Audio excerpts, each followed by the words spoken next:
السلام عليكم ورحمة الله.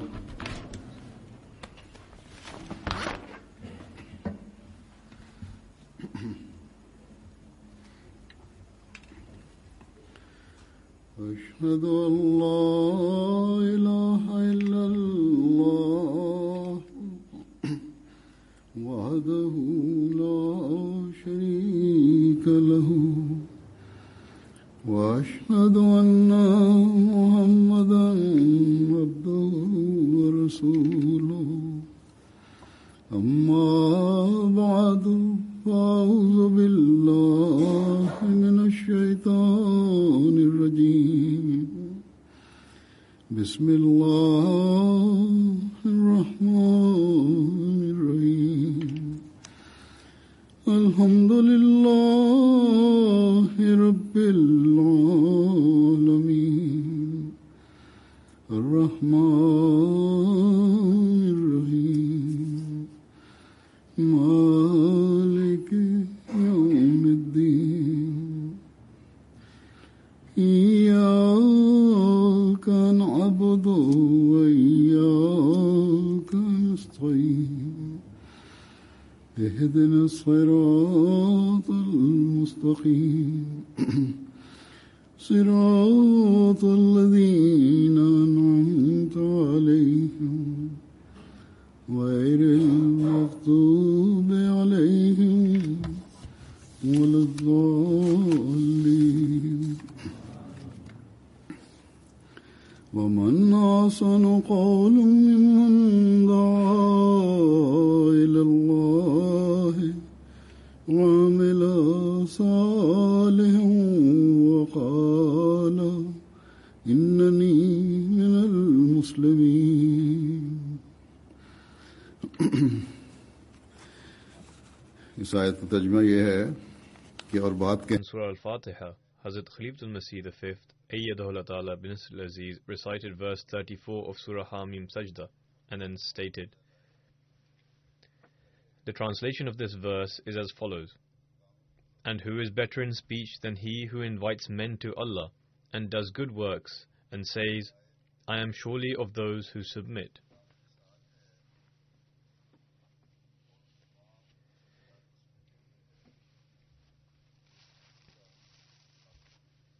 This is a perfect example of a verse which contains all the attributes that should be the hallmark of a believer.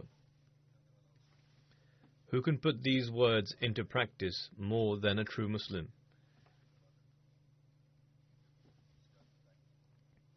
If one is equipped with these three characteristics of which Allah the Exalted has spoken, a revolution can be brought about in that individual's life.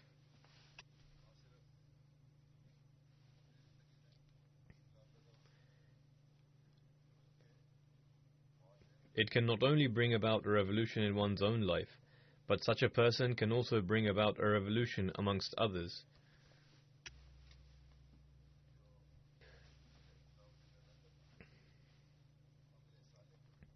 These three things are calling towards Allah, performing righteous deeds, and having demonstrated obedience, announcing that I am the one who acts upon or endeavors to the best of their abilities to act upon all the instructions of Allah the Exalted and His Prophet sallallahu alaihi wasallam.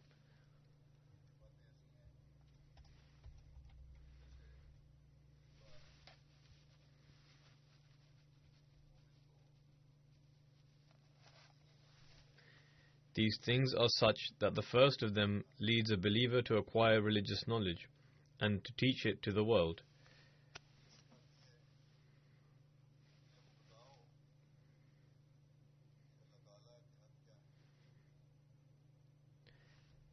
It teaches him to tell the world as to what the rights of Allah the Exalted are and how they ought to fulfill them.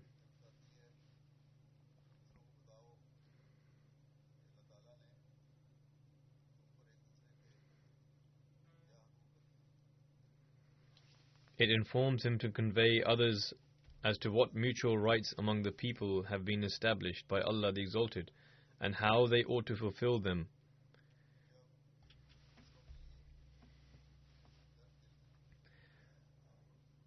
One can only be driven to tell others if one entertains an anguish in one's heart for others and is fully focused on freeing them from the beleaguerment and clutches of Satan. At the same time, he is anxious about increasing the servants of the gracious God.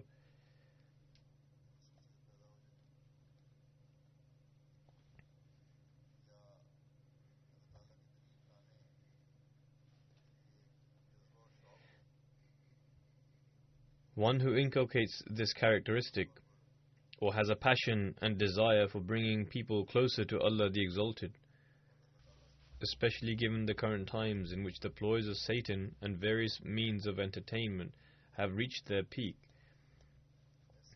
only one who entertains the fear of God the Exalted and seeks His nearness can undertake such endeavors.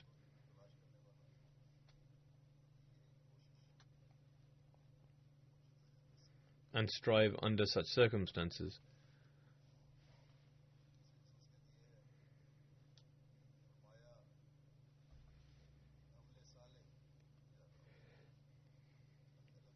The second characteristic is that God enjoins us to perform righteous deeds.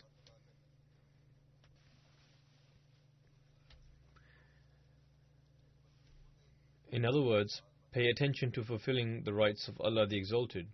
And in addition to this, one should set such an example that it serves as a model for others.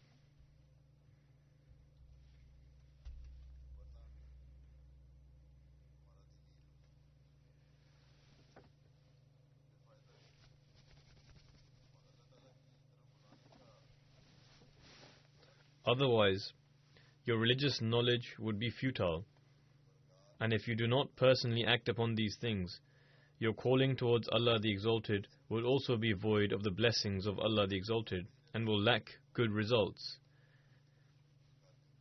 If that is the case, then all endeavors of calling towards Allah will be in vain, and the pleasure of Allah will not be achieved.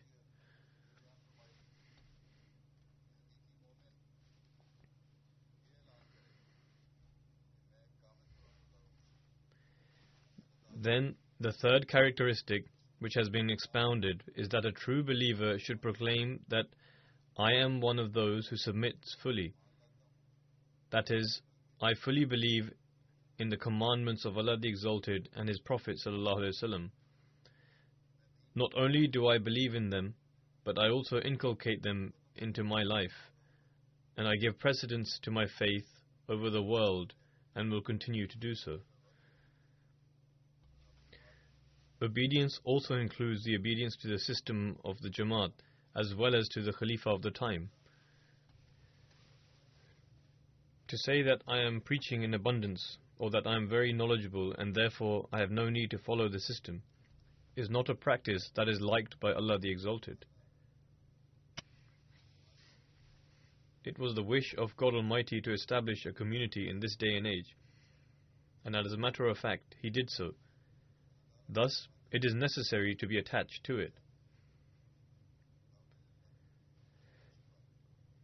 Allah the Exalted has proclaimed that even though calling towards Allah is a good deed, it is also necessary to proclaim Innani minal Muslimin, that I am from among the believers.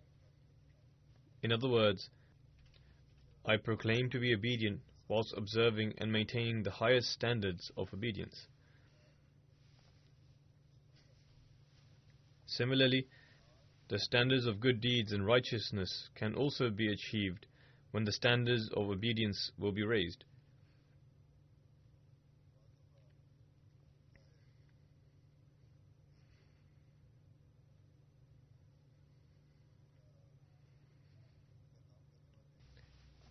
At times, there are certain individuals who from their appearance seem as if they are pious and serving their faith. However, it is visible that their fate is not optimistic.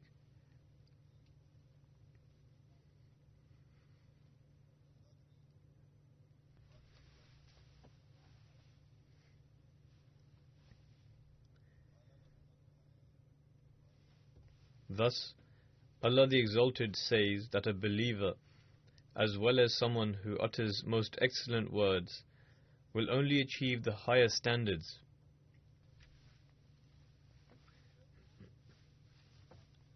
and their actions will only be fruitful when they proclaim that they will be obedient.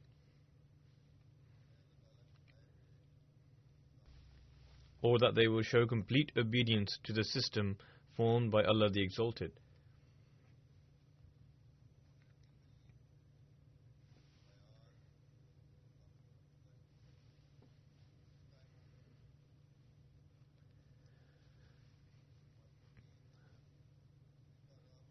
Furthermore, for us Ahmadis, these standards of absolute obedience will only be established, and our tabligh will only be successful, and our virtues will be deemed as virtuous deeds only when we demonstrate complete obedience to Khilafat after the promised Messiah alayhi salam, and when we cooperate with a system that is under the supervision of Khilafat.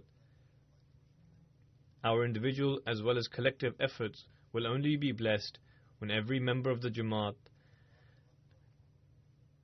every office bearer of the Jamaat, every worker and every missionary will understand the system and fulfill each other's rights.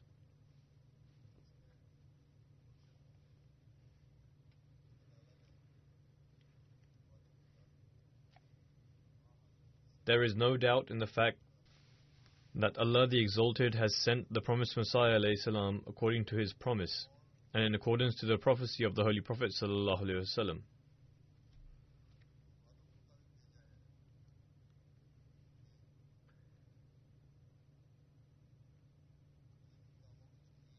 The promises with which he was sent, in other words, the tasks that he was going to complete and fulfill, will be fulfilled, inshallah.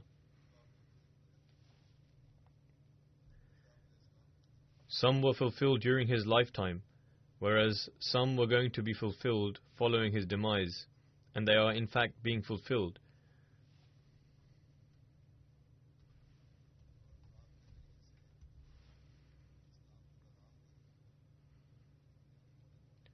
Furthermore, the message of Islam is also reaching the corners of the world through the promised Messiah alayhi salam, and pure-hearted people are slowly and gradually entering the fold of Ahmadiyyat.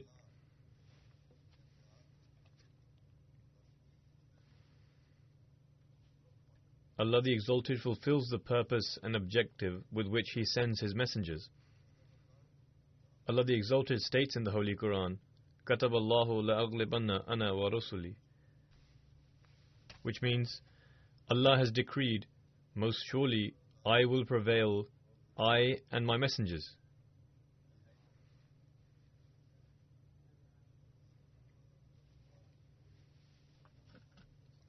Allah the Exalted also disclosed this revelation to the promised Messiah alayhi salam several times.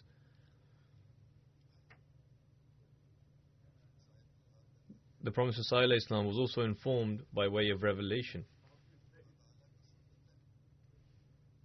Elaborating on this verse, the promised Messiah alayhi salam states in one place,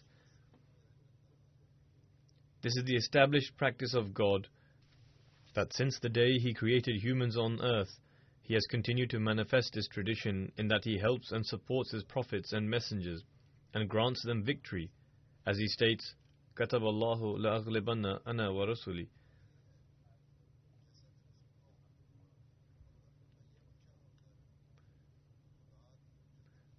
What is meant by victory is that just as prophets and messengers wish to establish the signs of God on this earth, and that no one will be able to oppose these signs, God the Exalted also manifests His truthfulness with powerful signs. Furthermore, God plants the seeds of truthfulness which He wishes to spread in the world by their very hands. The Prophet ﷺ then states, "From time immemorial it has been the decree of God Almighty, and He has established His law, that He and His messengers shall always prevail.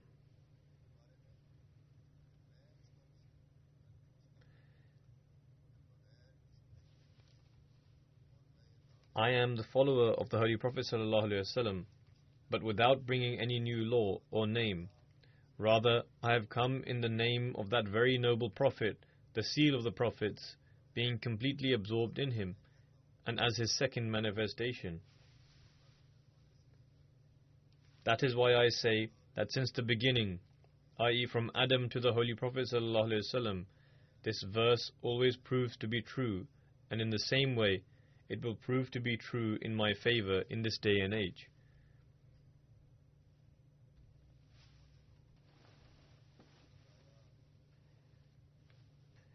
Therefore, the plant which God Almighty wishes to sow in every corner of the world through the Promised Messiah ﷺ is the seed of the law which the Holy Prophet ﷺ gave us.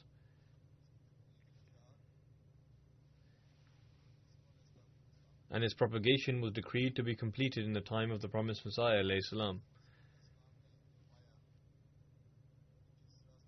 Hence, just as the Promised Messiah ﷺ has said that the seed of righteousness God Almighty desires to spread in the world is sown at the hands of His messengers, and the seed for the completion of the propagation of Islam was sown at the hands of the Promised Messiah ﷺ.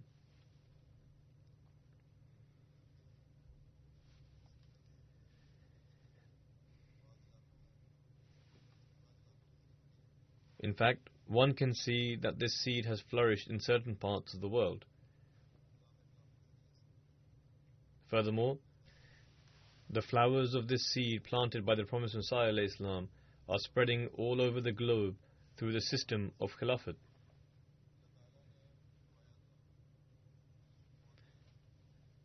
So this seed which God Almighty sowed at the hands of the Promised Messiah ﷺ is growing and spreading in other countries too.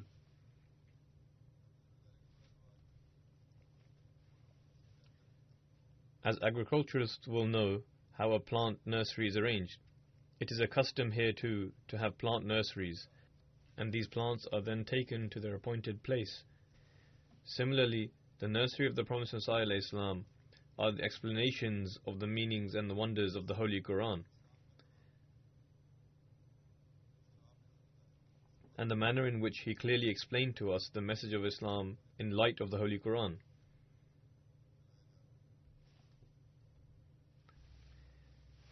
This is being propagated to every corner of the globe, and the world is being attracted to these beautiful teachings of Islam.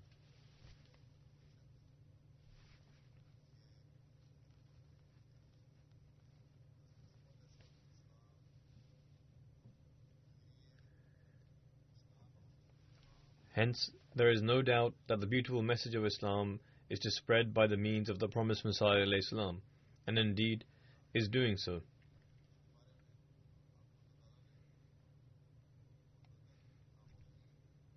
With reference to this, God Almighty gave the Promised Messiah ﷺ glad tidings through numerous revelations, one of which was كَتَبَ اللَّهُ لَأَغْلِبَنَّ أَنَا وَرُسُلِي, which has been mentioned previously. Besides this, there are many revelations, some of which I shall present.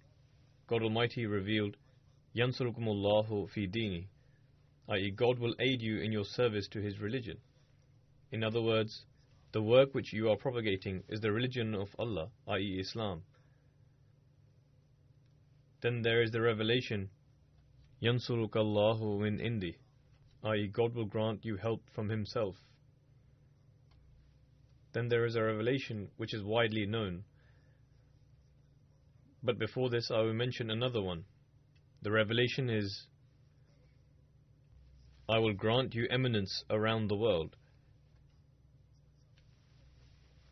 The honor of the Promised Messiah ﷺ will be established, and it shall be due to spreading the teachings of Islam and from God Almighty Himself. Then the revelation which I spoke of earlier was that I shall cause thy message to reach the corners of the earth, which everyone is aware of. Therefore, there is absolutely no doubt that his message shall reach the whole world.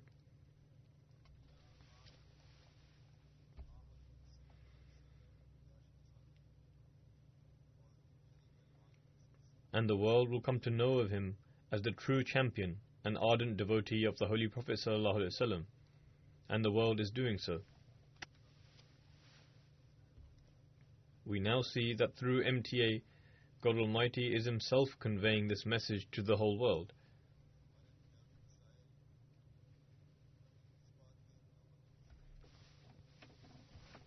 I have previously mentioned on many occasions that with our worldly resources it was never possible, or at least at that point in time it was not possible for us to run a TV channel 24 hours a day, presenting programs in different languages of the world, for these programs to be reaching every part of the world, and for the translations of my sermons to be reaching every part of the earth.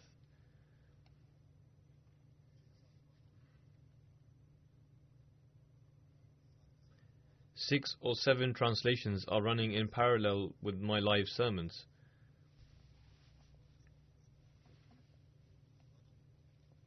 This is all as a result of those promises made by God Almighty to the promised Messiah alayhi salam. Then, through these, i.e. my sermons and the different programs on MTA, pious-natured people are entering into the fold of Ahmadiyyat. Many people write to me how different programs of MTA, my sermons or other programs, have had a profound impact on them, and how they became interested, and how God Almighty enabled them to accept Ahmadiyyat. 2 or 3 days ago, a program from Guadeloupe was being broadcast on MTA, in which there was a missionary. A new convert from there says, "I was introduced to Ahmadiyyat, but did not take the oath of allegiance. But when I listened to the sermons, I felt the urge to take the bayat and became convinced." So this is the work and promises of God Almighty, which shall continue to be fulfilled, inshallah, God willing.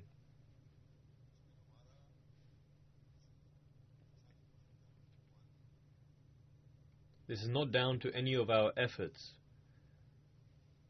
Rather, God Almighty has stated that the best quality of a believer is that he calls others towards God Almighty.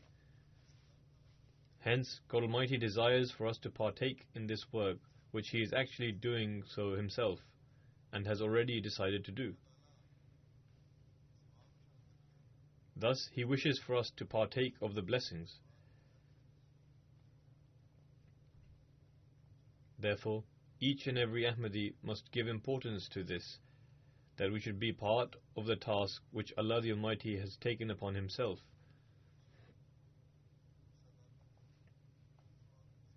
To partake of His blessings and to be among those who attain His pleasure.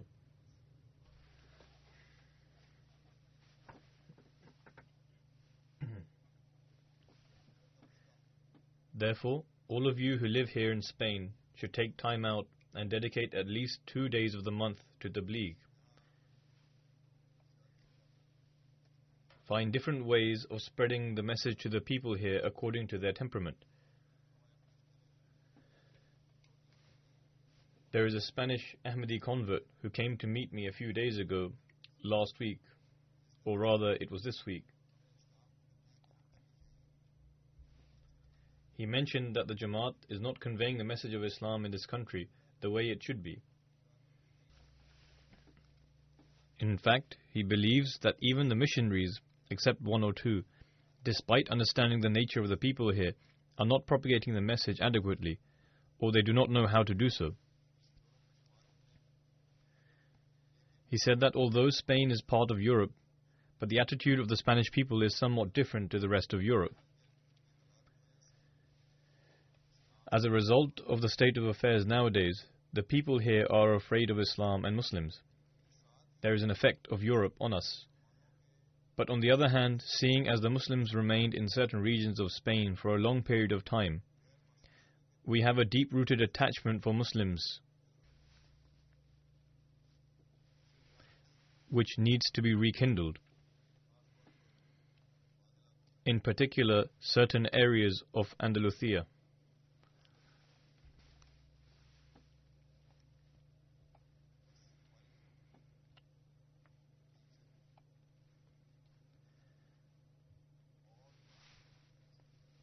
Therefore, where our central Tabligh secretary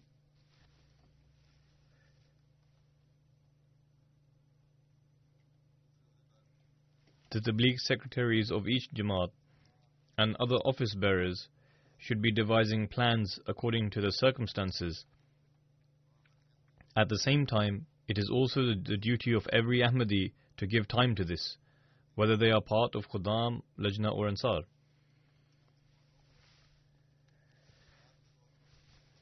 Here in Spain, 700-800 years ago, Muslims were forced to convert to Christianity by the sword. However, we are to win the hearts with love, affection, and with the beautiful teachings of Islam.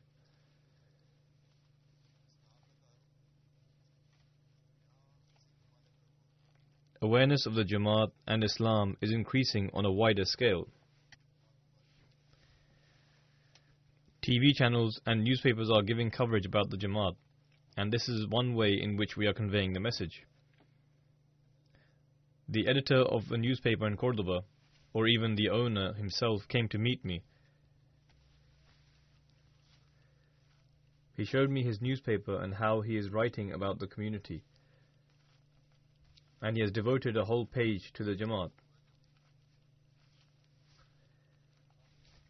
Our peace symposium was held in London, and the representatives of this newspaper and TV channel also attended. The representatives of the TV channel also conducted an interview with me, then returned here to make a program about our Jamaat and how it presents the peaceful teachings of Islam.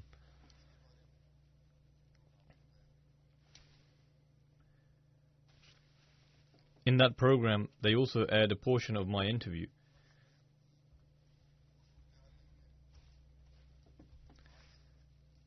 So the situation in Spain today is not like that of 35 or 40 years ago. Today, if there is any shortcoming in the propagation of the message, then it is on our part. Also, in several cities, there are Moroccans and other Arabs who have settled here. Arab-speaking people should be utilized to convey the message to them, and they should be given literature in Arabic.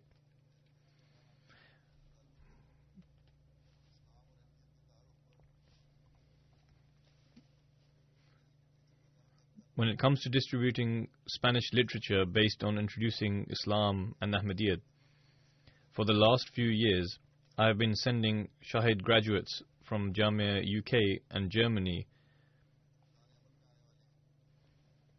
before they enter the field of work to distribute literature in the cities.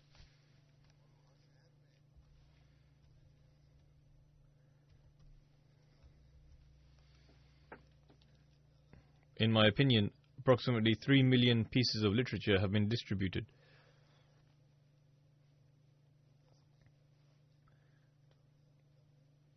The general consensus of the new graduates of Jamia about the people of Spain is that when they hand out the literature to the people here, they are usually greeted in a respectable manner.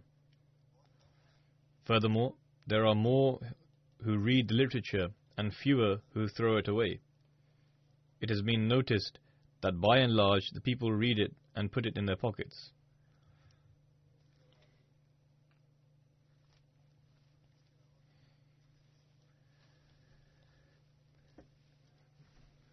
Apart from this, there is a Spanish lady who converted to Ahmadiyyat and lives in London.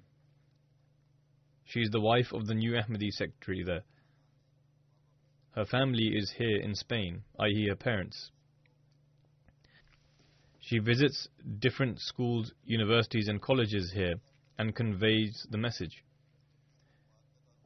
She searches for opportunities to come from London and introduce the Jamaat here and spread the message of Islam. So why is it that the residents and missionaries here are not able to find such opportunities? Hence, the Ahmadi residents, office bearers and missionaries here must make a resolute and concrete plan.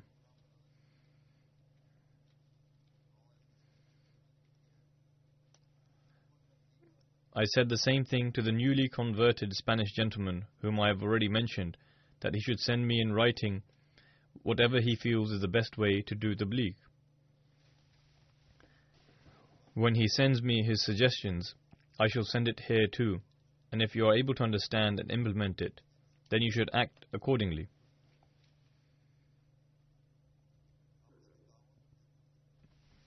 But the main point is that there should be cooperation amongst yourselves, and putting aside all personal egos, we should give precedence to benefiting the Jamaat.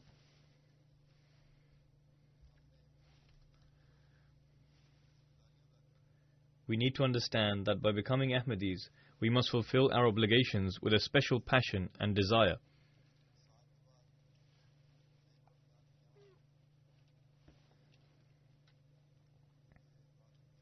The target is not just for new missionaries to come for a month every year to distribute literature. The reason why I began sending them here is so that it may aid you, as the members here are low in number.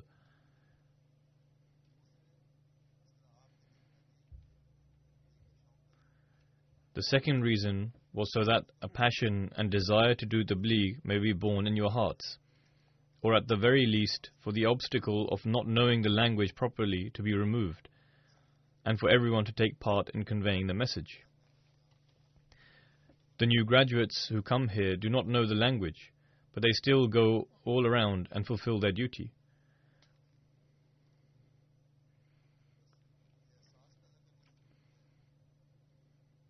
Hence, there is a need for us to understand and fulfill that the duty to call to God assigned by God Almighty to a true believer.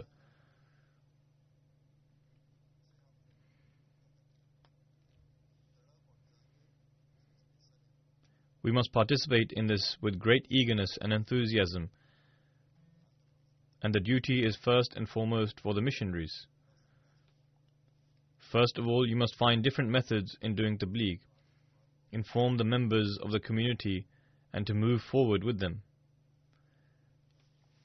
The National Tabligh Secretary expresses his keen desire with regards to doing tabligh.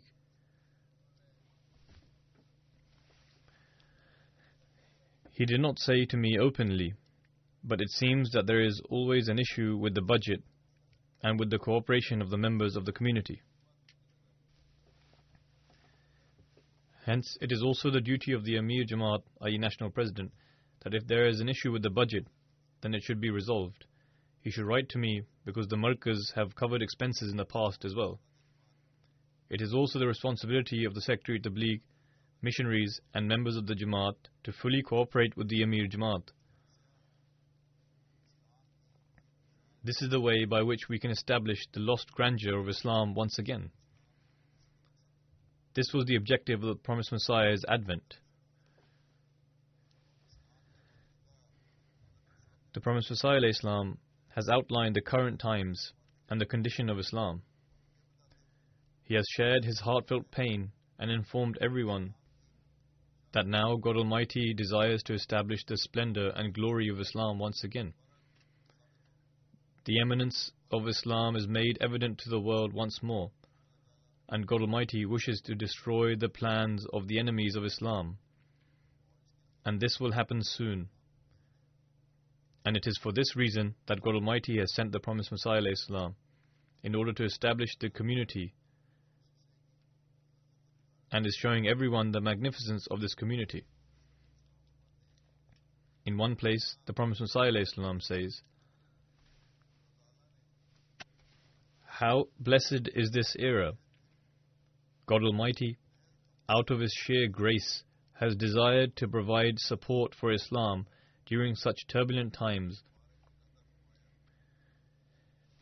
in order to demonstrate the greatness of the Holy Prophet ﷺ. And thus, through support from the unseen, and owing to His grace, He established this movement."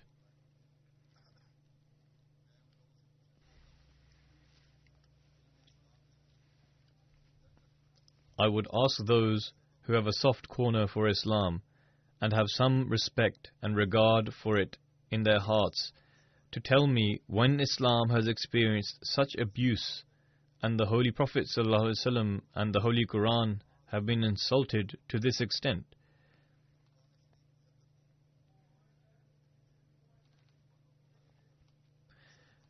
I am also extremely saddened and experience heartfelt anguish at the condition of the Muslims. Sometimes I become restless due to the pain that they do not have the slightest sense to feel this humiliation? Did God Almighty have any regard for the honor of the Holy Prophet ﷺ to establish a heavenly movement and silence the enemies of Islam by spreading the grandeur and purity of the Holy Prophet ﷺ in the world? When God Almighty and His angels send salutations on the Holy Prophet ﷺ, then how integral is it to do so at this time when he is being insulted the most? God has manifested the Holy Prophet ﷺ through the establishment of this community, i.e. the Ahmadiyya Jamaat. The Promised Messiah Islam says, God has sent me to establish the lost grandeur of the Holy Prophet ﷺ and to demonstrate the truths of the Holy Quran to the world. All of this work is taking place, but those whose eyes are covered cannot see. This movement is shining bright like the sun, and there are so many people who are witnesses to its signs.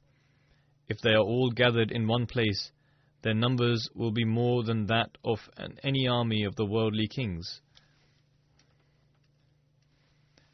There are so many signs for the truthfulness of this movement that it is difficult to even mention all of them. Since Islam was severely dishonored, therefore God Almighty demonstrated the greatness of Islam just as emphatically. We are all witnesses to the fact that God Almighty continues to demonstrate this greatness today.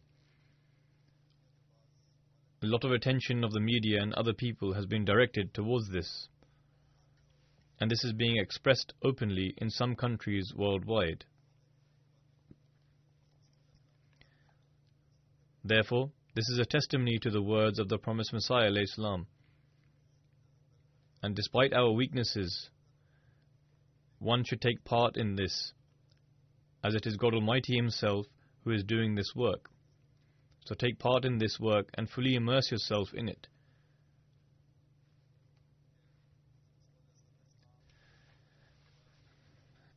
In another place, while stating that if one desires to increase their age, they should do tabligh, the Promised Messiah alayhi salam says, not everyone is fully acquainted with their objective and role. Some limit themselves to simply eating and drinking like cattle. They are not concerned about anything else apart from how much meat they should eat and the clothes they are to wear. When such people are punished, then they perish in an instant. The Promised Messiah ﷺ states, however, those who occupy themselves in serving the faith, they are treated with leniency until they do not complete the task or service they are rendering. The Promised Messiah ﷺ further continues, if one wishes to live a long life and extend their age, then as much as he possibly can, he should sincerely dedicate his life for the service of faith. Remember, God Almighty cannot be deceived by any means. The one who attempts to deceive God should understand that he deceives none but himself alone, and eventually he will perish in this pursuit. The Promised Messiah ﷺ continues, let it be known that there is no better way to increase one's age, in that one should sincerely and devotedly occupy himself in spreading the word of God and serve the faith. This method indeed is most effective in this age, since the faith is in need of such sincere servants.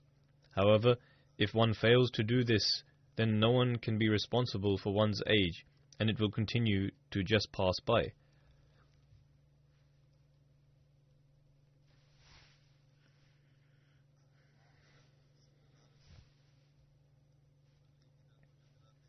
Whilst drawing attention towards tabligh, the Holy Prophet ﷺ gave some advice to Hazrat Ali radiallahu anhu, which also serves as a beautiful piece of advice for us all.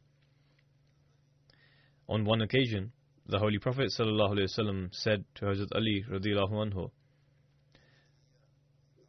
I swear by God that if one single person was to attain guidance through you, that would be better than if you had attained red camels. In those days, red camels were considered to be extremely valuable. a person who possessed red camels was considered to be rich and affluent. Thus, the Holy Prophet ﷺ stated that the wealth and fortunes of this world are of no value as compared to if one did tabligh, and he became the means through which one attained guidance. Therefore, those who have come here should no doubt endeavor to earn worldly wealth, but you should also devote some of your time towards tabligh. Though I have said that you should give 1 or 2 days, but in fact you should give more than this. In this way, you will be able to acquire the worldly wealth, and God Almighty will also be pleased with you. As I mentioned earlier, by doing tabligh you will also increase your religious knowledge. Also, the Holy Prophet ﷺ has stated that one who invites one towards a good deed and to guidance, he will attain the equal in reward to that who follows and carries out the good deed, and nothing will be taken away from his reward. Therefore, this is an elaboration of the verse which I recited at the beginning, that who is better in speech than he who invites men to God Almighty? The one inviting towards God shall also earn the reward for performing that good deed, and he shall also earn the reward of the one who has received the guidance about that good deed. One who invites men to God shall attain the worldly rewards, blessings in one's longevity of age, and also the reward for performing the good deed. Thus, in order to become the recipient of God Almighty's rewards, it is essential to devote time towards tabligh and affording the world with guidance. Furthermore, the promised Messiah Islam, reminding us of the importance of serving Islam, states, "Time is very limited. I admonish you again and again that no young person should be in a false sense of security by considering himself to be only 18 or 19, and that there is plenty of time left. One should not pride himself on account of his good health. Similarly, one who enjoys good health should not trust this opulent state. We are passing through a time in which revolutionary changes are occurring, the era of the latter days." The promised Messiah Islam further states, "God Almighty desires to distinguish between the truthful and the disbelievers. This is the time to demonstrate sincerity and loyalty, and one last opportunity has been given for this.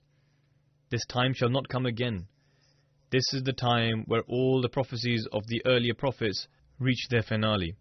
Therefore, this is the last opportunity granted to mankind to show one's sincerity and to render service to faith. Thereafter, one will not have an opportunity, and most unfortunate is the one who fails to avail from this opportunity." The promised Messiah Islam further states, "Simply making a verbal proclamation to have done the bay'at is of no value. Rather, one should make an effort and supplicate to God Almighty, so that He may make you among the truthful. Therefore, do not show indolence or slothfulness. Rather, become active and try to adhere to the teachings which I have presented to you, and tread on the path which I have shown you." As I mentioned in the previous Friday sermon in relation to the book Noah's Ark, that each and every Ahmadi should read the section Our Teachings. In fact, the promised Messiah Islam stated that we should read the entire book.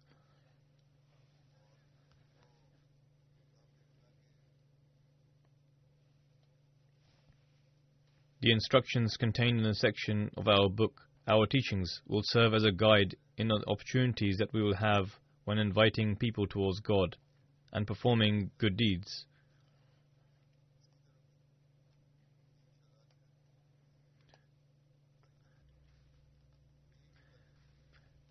The teachings contained within it is one that can enable us to become excellent believers.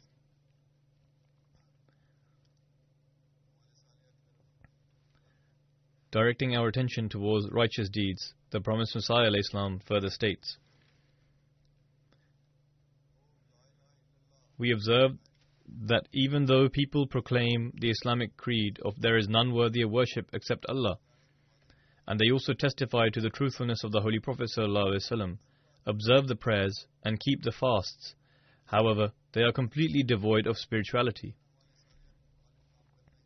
Moreover, the fact that their actions are completely contrary to righteous deeds, Therefore, that in itself proves that they are not performed in a righteous manner. Their actions are against the injunctions of God Almighty. This proves that the actions of the Muslims are not righteous. In fact, the Prophet ﷺ states, even their pious deeds are done in a customary and ceremonial fashion, because they are devoid of any kind of sincerity and spirituality. Otherwise, why is it that the blessings and spiritual light that accompanies such righteous deeds is not visible? Remember, until these actions are not performed with true sincerity of the heart and spirituality, they are of no benefit and avail. Righteous deeds can only be counted as righteous when they are pure from all kinds of disorder. The antonym of virtue is disorder, and one who is virtuous is free from all forms of disorder. Those whose prayers are filled with disorder and their personal interests are deeply hidden in them, their prayers are certainly not for God Almighty and do not rise from the earth even the slightest, because they are devoid from the spirit of sincerity and have no spirituality within them. What is the true reality of righteous actions? In relation to this, the Promised Messiah ﷺ states, remember, God Almighty looks towards one's heart and spirituality. He does not look towards one's deeds, and instead looks towards one's inner state in order to gauge whether in the depths of their deeds there is a hint of egotism or selfishness, or is there true obedience to God Almighty and sincerity. However, on some occasions, man can be deceived by physical actions. For example, if a person has a tasbih, i.e. a prayer bead, in his hand, and offers his tahajjud and ishraq prayers, he is considered to be pious by others. Seemingly, he is carrying out virtuous deeds, and as a result, people consider him to be pious. Usually, if someone has a tasbih in his hand, he is considered to be pious. However, God Almighty does not like boast, apparent actions.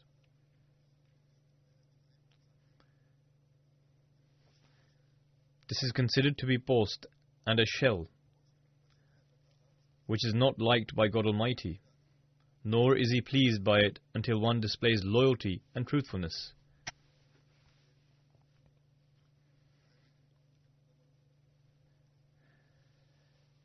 Apparent charm is an exterior state, which is equivalent to a hollow shell, and is not liked by God Almighty, nor can one attain His pleasure. The Promised Messiah ﷺ states, until there is loyalty and truthfulness. An unfaithful person is similar to a dog who falls prey to this material world. From the outside he may appear to be righteous, but in fact he carries out many immoral acts. He is involved in evil acts and has hidden sinful traits. What good are those prayers which are filled with pretentiousness, and what benefit will they provide? Thus, deeds that are filled with pretentiousness can be of no benefit to man. Those deeds which are not carried out with the fear of God and His pleasure in mind will not be worthy of reward.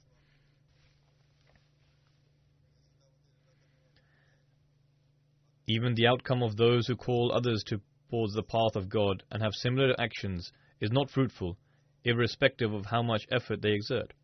Thus, just as the Promised Messiah ﷺ has stated, we need to pay attention towards this. Whilst mentioning that one should perform Amal-e-Salihah constantly, the Promised Messiah ﷺ states, those people who wish to preserve their faith should look to excel in performing virtuous deeds. These are spiritual matters which have a profound effect upon one's beliefs. One's actions have a great effect on one's faith. If one wishes to be firm in their faith, then virtuous deeds are a vital component. Ponder over those people who choose to live a life of sin, and you will arrive at the conclusion that they have no belief in God. For this reason, it is mentioned in the hadith that when a thief steals something, he is not a believer, and when an adulterer commits adultery, he is not a believer. The meaning of this is that one's immoral actions have influenced his pristine belief and rendered it futile. The members of our Jamaat should strive to perform virtuous deeds in abundance. If their condition is that of other people, then what is a distinguishing factor? What would be the purpose of God Almighty's protection and guardianship? God Almighty will only provide shelter when you please Him through righteousness, purity and true obedience. Remember that He has no special relation with anyone, i.e. God Almighty has no family relations. Mere boastfulness and vain dialogue can be of no avail. Idle discourses and making claims are meaningless until one shows loyalty. The promised Messiah ﷺ further says, "True obedience is akin to death. Whosoever does not adhere to this risks playing a game of chess with God Almighty, in that when he is in need, he is content with God, but when he does not need God, he becomes angry with Him. This should not be the conduct of a believer. Ponder over the fact that if God Almighty grants success at every level to the extent where one does not see any failure, then would everyone not become a believer in the one true God? Would they not believe in the one God? What other trait would remain? Therefore, in times of trial, if one displays loyalty and truthfulness, then God Almighty will be pleased." Thus, actions can only be deemed as virtuous deeds if one shows complete obedience, and with this in mind they perform their actions, and also they carry them out to attain the pleasure of God. When one completely breaks down all the walls of personal desires, and in every action of his he has one goal, which is to give precedence to the will of God and obey all His commands, in such a case this will be labelled as true obedience.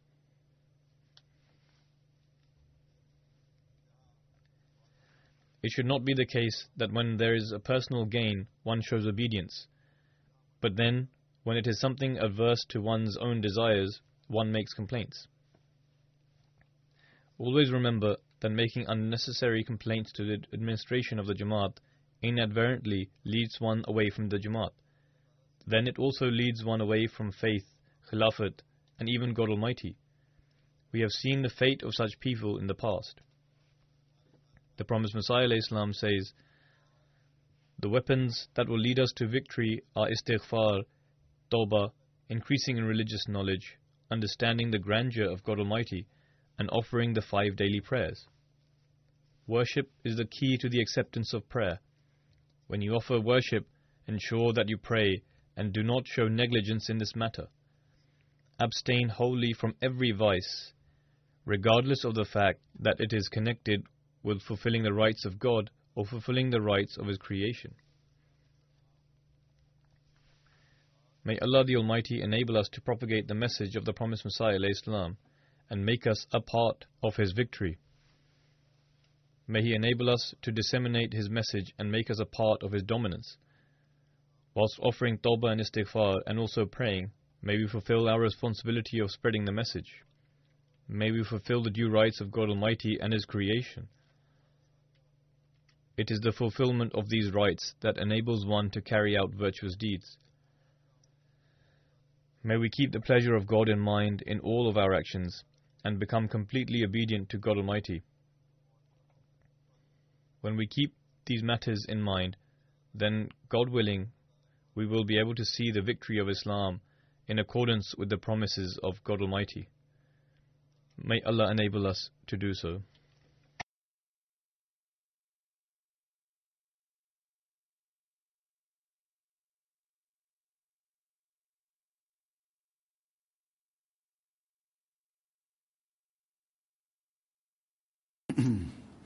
Alhamdulillah,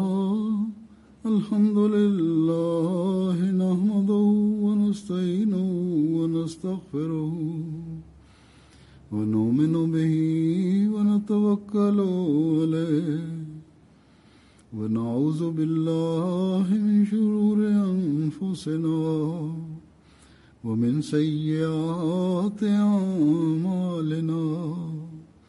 من يهده الله فلا مضل له ومن يضلل فلا هادي له ونشهد أن لا إله إلا الله ونشهد أن محمدا عبده ورسوله. عباد الله رحمكم الله إن الله يأمر بالعدل والإحسان وإيتاء ذي القربى وينهى عن الفحشاء والمنكر والبغي يعظكم لعلكم تذكرون اذكروا الله يذكركم وادعوه يستجب لكم ولذكر الله أكبر